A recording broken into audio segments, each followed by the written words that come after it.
1절부터 4절까지의 말씀입니다.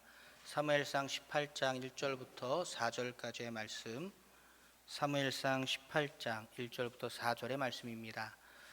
우리 함께 한 목소리로 합독하여 읽겠습니다. 시작. 다윗이 사울에게 말하기를 마침에 요나단의 마음이 다윗의 마음과 하나가 되어 요나단이 그를 자기 생명같이 사랑하니라. 그날에 사울은 다윗을 머무르게 하고 그의 아버지의 집으로 다시 돌아가기를 허락하지 아니하였고, 요나단은 다윗을 자기 생명같이 사랑하여 더불어 언약을 맺었으며, 요나단이 자기가 입었던 겉옷을 벗어 다윗에게 주었고 자기의 군복과 칼과 활과 띠도 그리하였더라. 아멘. 할렐루야. 오늘은 방금 읽은 말씀을 통해 요나단의 일편단심이라는 제목으로 말씀을 함께 전하겠습니다. 예수 그리스도를 믿고 구원받아 하나님의 자녀가 된 그리스도인들에게는 잊을 수 없는 기억이 있을 거예요. 그 기억이란 아마도 처음 하나님을 만났던 바로 그 순간일 것입니다. 각자 여러 모양으로 하나님을 만나 그 크신 은혜에 압도되어 벅찬 감격으로 하나님을 찬양하고 눈물로 기도드렸던 기억 다 아마 가지고 계실 것입니다. 저 역시도 그런 기억이 생생하게 남아있죠. 그런데 그만큼 또 잊을 수 없는 기억 역시 저에게는 존재합니다. 다른 분들은 어떨지 모르겠지만 저에게는 하나님을 만났던 벅찬 감동만큼이나 참 잊기 힘든 기억이 하나 있어요. 그건 바로 제 자신이 정말 믿을 수 없으시겠지만, 믿고 싶지 않으시겠지만, 이 조병철 목사가 정말 악하기 짝이 없는 죄인임을 깨달았던 순간입니다. 사도 바울의 표현대로라면 죄인 중에 괴수인 제 모습을 발견하게 된 순간, 만나게 된 바로 그 순간, 그때 기억 역시 하나님을 처음 만났을 때만큼이나 강렬하게 남아 있습니다. 두 기억이 주는 감정은 분명 정반대죠. 하나님을 처음 만났을 때의 감정과는 정말 정반대로 제 자신이 죄인 중에 괴수라는 것을 깨닫게 되고 그런 제 자신의 모습을 만나게 되었을 때 그 순간의 기억은 지금도 생각하면 너무나 불편한 감정을 떠올리게 만듭니다.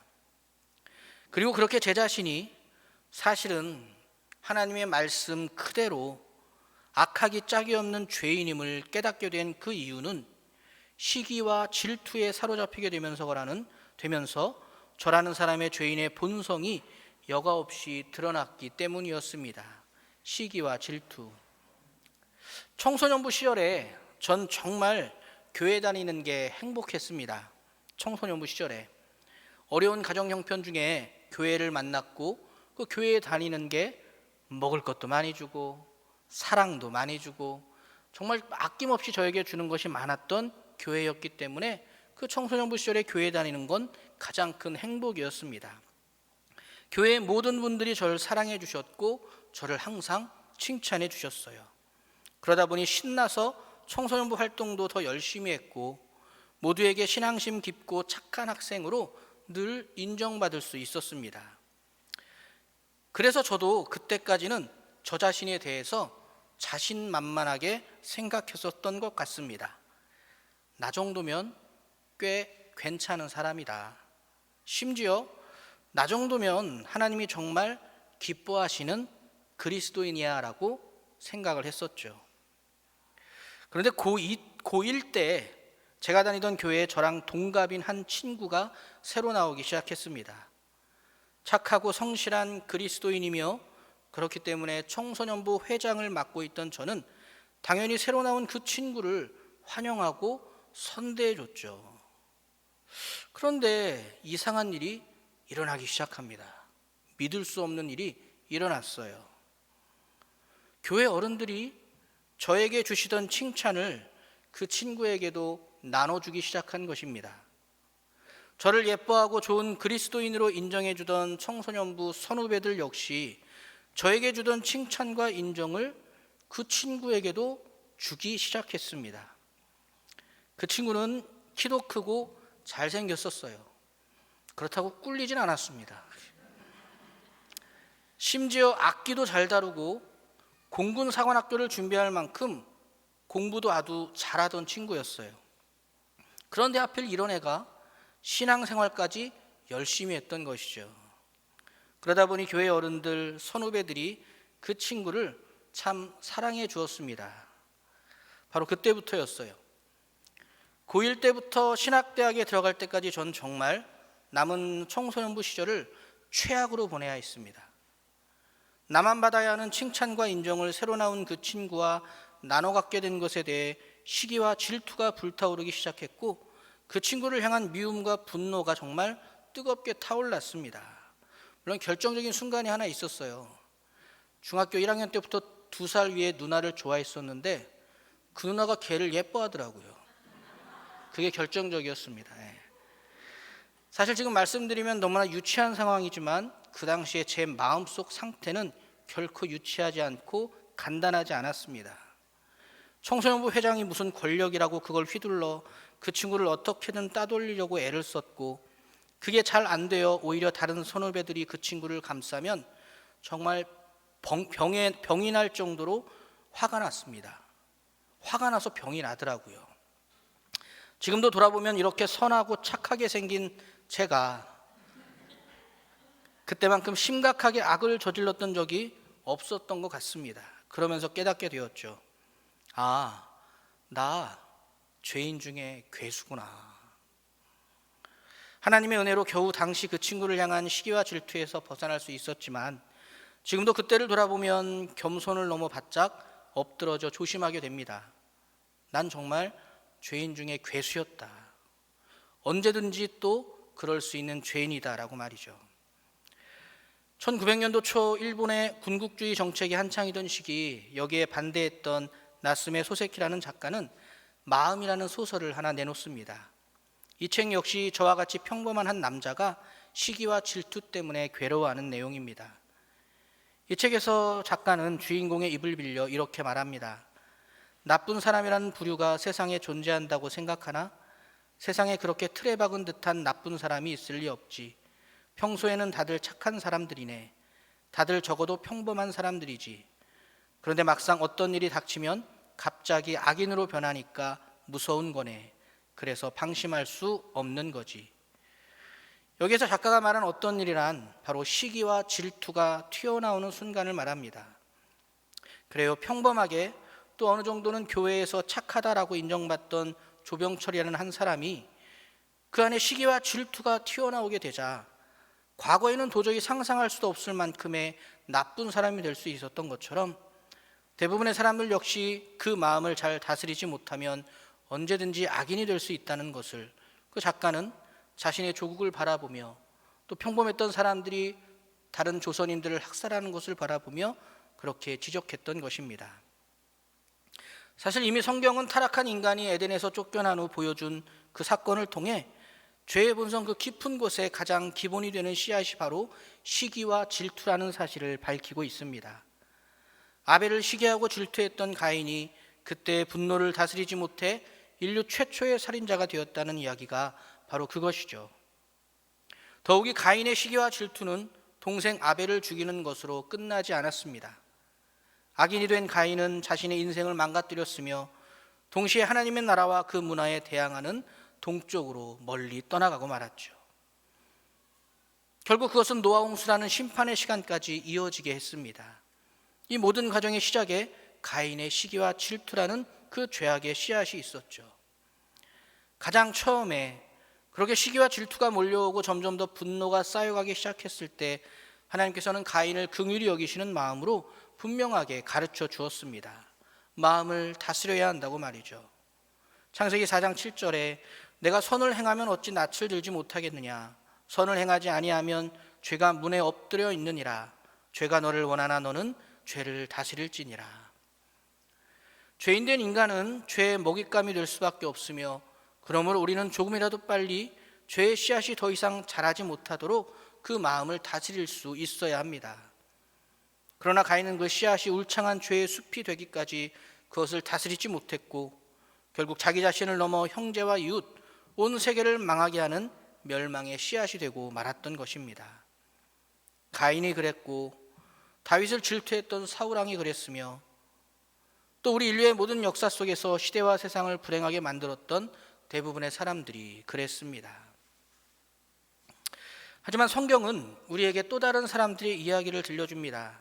많지는 않지만 멸망의 씨앗이 아니라 하나님 나라의 씨앗이 되어 시대와 세상을 아름답게 했던 사람들, 그들의 이야기야말로 우리를 가슴 설레게 하며 무엇보다 우리가 배우고 닮아야 하는 신앙의 본이라고 할 수 있습니다. 그 중에서도 우리는 다윗에 대해 알고 있죠. 사람보다 하나님을 먼저 바라보고 하나님을 더 크게 가슴 안에 채웠던 다윗은 그로 인해 어떤 순간에도 시기와 질투에 사로잡히지 않고 하나님께 칭찬받는 하나님의 사람으로 시대와 세상을 아름답게 했습니다. 그런데 다윗의 이 아름다운 삶의 여정 속에 딱 한 명, 정말 귀하고 선한 영향력을 끼쳤던 인물이 있습니다. 어떻게 보면 다윗은 정말 오직 스스로의 힘과 신앙을 통해 아름다운 하나님의 사람이 된 것처럼 보입니다. 그럴 정도로 다윗에게는 주변에 무언가 배울 만한 존경스러운 인물들이 많지도 않았어요. 하지만 딱 한 명, 다윗에게 참 귀하고 선한 영향력을 끼쳤던 사람이 있죠. 그는 바로 시기와 질투에 눈이 멀어 다윗을 죽이려고 했던 사울왕의 아들 요나단이었습니다. 요나단은 사실 생각해보면 자기 아버지 사울왕만큼이나 다윗을 시기하고 질투해도 이상할 것이 하나 없는 그런 사람이었습니다. 다윗만 아니었다면 어떠한 방해도 없이 자연스럽게 아버지를 이어 이스라엘의 왕이 될 수 있었던 요나단이었죠. 심지어 요나단은 능력도 아주 출중했습니다. 다윗이 골리앗을 이기고 블레셋을 쫓아내기 전 요나단은 이미 블레셋을 크게 무찔렀던 전적도 가지고 있었어요. 그것도 마치 다윗처럼 다른 군사들의 힘을 빌리지 않고 요나단은 스스로의 능력과 힘으로 하나님을 의지하여 블레셋 적진에 쳐들어가 승리를 했던 것입니다. 사울왕 때 이스라엘의 가장 큰 적은 블레셋이었죠. 그러므로 사울왕의 첫 번째 사명도 그 블레셋을 무찌르는 것이었습니다. 하지만 사울왕은 그 사명을 제대로 감당하지 못했어요. 그 아들 요나단이 그 사명을 감당했습니다. 블레셋과 크고 작은 전쟁이 빈번했고 그 와중에 다윗 역시 등장한 것이죠. 그런데 다윗이 등장하기 전 이미 요나단도 다윗만큼이나 그 아버지를 대신해 블레셋과의 전투에서 정말 기적적인 승리를 거두었던 것이죠. 더군다나 요나단은 다윗과 마찬가지로 철저하게 여호와 하나님을 의지했던 사람이었습니다. 그 믿음이 그를 용맹하게 하였고 두려웠던 이스라엘 군사들을 제쳐두고 혼자 힘으로 블레셋 적진을 향하게 했던 것이죠. 그런 요나단을 기뻐하셨던 하나님 역시 요나단을 도우시기 위해 블레셋 적진을 뒤흔드셨고 결국 블레셋 군사들은 서로가 서로를 칼로 치며 이스라엘과의 전쟁에서 힘 한번 써보지 못하고 패하고 말았습니다. 왕이 된 사울이 얼마 못 가 하나님께 받은 자신의 사명을 잃어버렸을 때 그 아들 요나단은 아버지의 좋지 못한 영향력을 떨쳐버리고 오히려 아름답고 성숙한 하나님의 사람으로 성장하고 있었다는 것입니다. 그러므로 당연히 이스라엘 백성들에게도 인기가 좋았습니다. 다윗이 등장하기 전 요나단은 이스라엘 백성들 모두에게 많은 사랑을 받았던 인물이었습니다. 앞서 말씀드린 블레셋과의 전투 이후 그의 아버지 사울 왕의 작전 미스로 인해 요나단은 엉뚱한 책임을 지게 되었어요. 이 일로 인해 사울 왕은 요나단을 죽이려고까지 했죠. 바로 그 순간 요나단을 사울에게서부터 지켰던 것이 이스라엘 백성이었습니다. 사무엘상 14장 45절에 백성이 사울에게 말하되 이스라엘의 이 큰 구원을 이룬 요나단이 죽겠나이까 결단코 그렇지 아니하나이다. 여호와의 살아계심을 두고 맹세하옵나니 그의 머리털 하나도 땅에 떨어지지 아니할 것은 그가 오늘 하나님과 동역하였음이니이다 하여 백성이 요나단을 구원하여 죽지 않게 하니라. 여기까지 보면 요나단이란 이름에 그 이름을 빼고 다윗을 넣어도 전혀 이상하지 않죠. 또 그 반대로 요나단의 이름을 넣어도 그가 다윗만큼이나 정말 출중했던 인물이라는 것을 알 수 있습니다. 그리고 요나단은 이스라엘의 새로운 왕으로서 전혀 손색이 없는 인물이었습니다. 하지만 그의 인생에 갑자기 다윗이라는 인물이 나타난 것이죠. 심지어 하나님께서 다윗을 왕으로 삼으시겠다고 합니다. 여러분이라면 어떻겠어요? 저였다면 단번에 시기와 질투에 사로잡혀 또다시 나쁜 사람이 되었을 것 같습니다. 사울 왕보다 더하면 더했지 못하지 않게 다윗을 미워하고 그를 죽이려고 했을 것 같아요. 하지만 요나단은 그러지 않았습니다. 오히려 요나단은 다윗을 사울 왕으로부터 보호하며 그를 지켜주었습니다. 어떻게 그럴 수 있었을까요? 그는 다른 세계 사람이 아니었을까요? 어쩌면 예수님하고 똑같이 죄성이 전혀 없는 그런 사람은 아니었을까요? 아니죠. 그럴 리 없죠. 말이 안 되죠. 요나단 역시 우리와 똑같은 사람이었습니다. 하지만 한 가지 다른 것이 있었다면 그의 마음은 권력에 대한 욕심과 욕망보다 하나님을 향한 믿음과 사랑이 더 충만했다라는 사실입니다. 사무엘상에 등장하는 요나단의 이야기를 한번 쭉 읽어보면 그가 얼마나 하나님을 향한 믿음과 사랑으로 가득 차 있었는지 알 수 있어요. 그러다 보니 요나단에게 가장 중요한 것은 왕의 자리를 자기가 물려받는 것이 아니라 오직 하나님께 사랑받고 하나님을 사랑하며 하나님의 뜻이 이 땅 가운데 이루어지는 것, 그 이루어지는 역사를 체험하는 것, 오직 그것만이 요나단에게는 전부였다는 사실입니다. 그렇기 때문에 다윗이 골리앗을 이기고 돌아왔을 때 요나단은 다윗을 단번에 사랑하게 되었던 것이죠. 오늘 보면 1절의 말씀입니다. 다윗이 사울에게 말하기를 마침에 요나단의 마음이 다윗의 마음과 하나가 되어 요나단이 그를 자기 생명같이 사랑하니라. 골리앗을 이기고 돌아온 다윗을 본 후 요나단의 마음은 단번에 다윗의 마음과 하나가 되었습니다.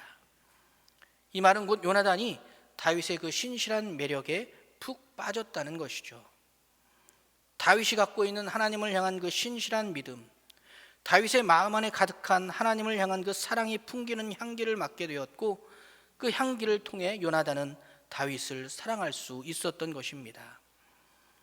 자신의 왕자를 위협하는 적이 아니라 하나님을 사랑하는 요나단 자신과 너무나 비슷한 동역자로서, 친구로서 요나단은 다윗을 바라볼 수 있었던 것입니다. 하나님만이 전부였던 요나단은 그러므로 자신과 꼭 닮은 하나님만이 전부인 다윗을 만나게 된 그 기쁨이 가장 먼저였다는 것이죠. 사람이라면 누구나 시기와 질투에 빠질 수 있는 그런 상황에서도 바로 이 기쁨이 더 먼저였고 더 컸기 때문에 요나단은 분노가 아니라 사랑으로 다윗을 바라볼 수 있었던 것입니다. 하나님만을 바라보며 사랑과 믿음이 가득했던 요나단의 마음 안에는 더 이상 다른 무엇도 끼어들 틈이 없었습니다.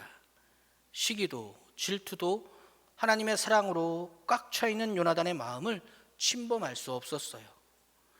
오직 하나님만이, 그를 향한 믿음과 사랑만이 요나단의 마음에는 가득했었고 그로 인해 요나단은 시기와 질투에 눈이 멀어버렸던 사울과는 다르게 누구보다 밝은 눈으로 다윗을 하나님께서 택하신 이스라엘의 왕으로서 인정하고 바라볼 수 있었던 것입니다. 이렇게 하나님을 향한 사랑으로 가득해 밝은 눈을 가졌던 요나단은 심지어 자신이 아닌 다윗이 하나님께서 택하신 왕이라는 것을 깨달을 수 있었고 그런 다윗에게 자신은 충성할 것을 약속하기까지 할 수 있었습니다.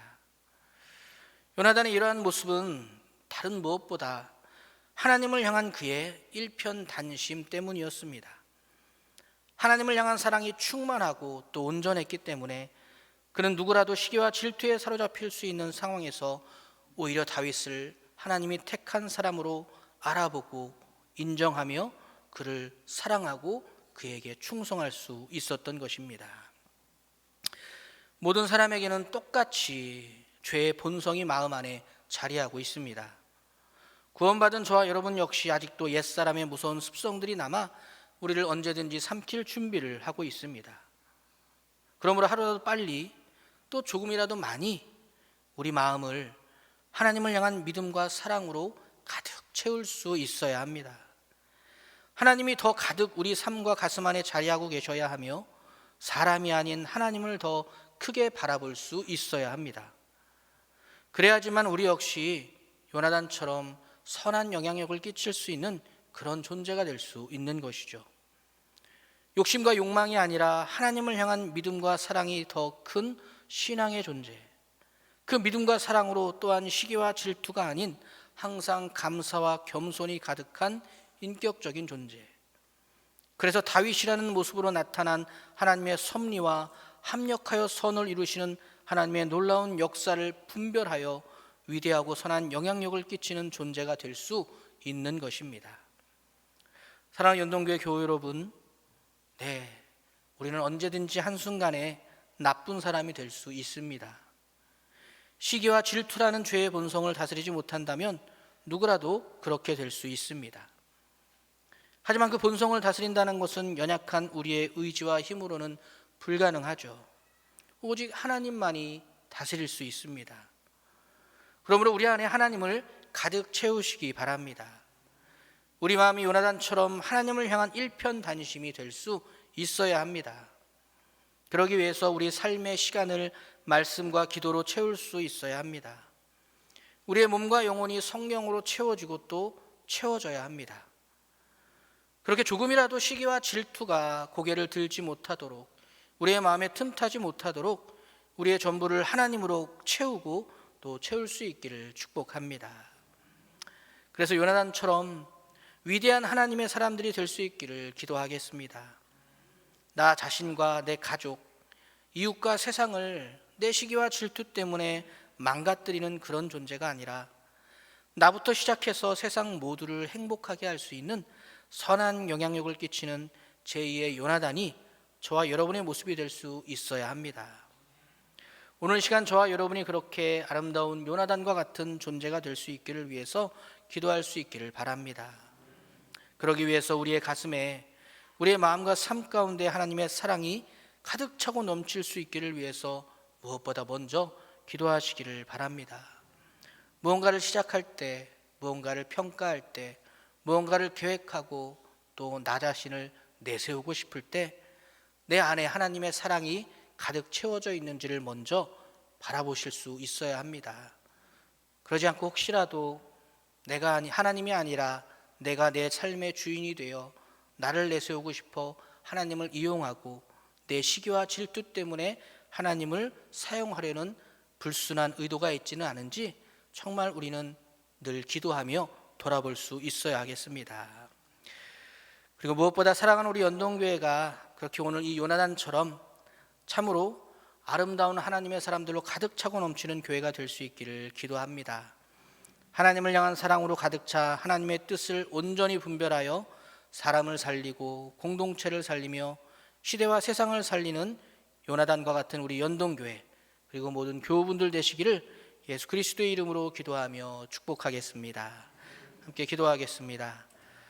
사랑해 주님 감사합니다. 우리를 구원하여 주시고 하나님의 자녀 삼아 주셔서 우리 마음 가운데 하나님을 우리의 왕으로, 우리의 아버지로 섬길 수 있게 하심을 감사드립니다. 그 마음에 하나님의 사랑을, 하나님을 향한 사랑이 더욱더 가득 차고 넘치게 하여 주시옵고, 하나님의 말씀으로 더욱 가득 채워지게 하여 주시옵고, 성령으로 가득 채워지게 하여 주시옵소서. 시기와 질투, 그 어떤 악한 것이라도 우리의 마음을 틈타지 못하도록 우리의 마음이 하나님으로 꽉 차워져 있게 하여 주시옵소서. 감사드리며 예수 그리스도의 이름으로 기도드렸습니다. 아멘. 나주님의 기쁨 되기 원하네. 함께 찬양하겠습니다.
이제는 영원한 생명이신 우리 구주 예수 그리스도의 구원의 은총과 우리를 향한 신실하신 사랑하심으로 우리를 지키시고 보호하시는 우리 아버지 하나님의 그 지극하신 사랑하심과 우리를 영원한 천국의 문으로 인도해 주시는 성령님의 도우심과 보호하심이 하나님을 향한 일편단심의 사랑으로 하나님의 뜻을 온전히 분별하며 겸손히 하나님의 인도하심에 순종하기를 다짐하고 결단하는 우리 모든 연동교회 교우들 위해 영원토록 함께 계시옵기를 간절히 축원하옵나이다. 아멘.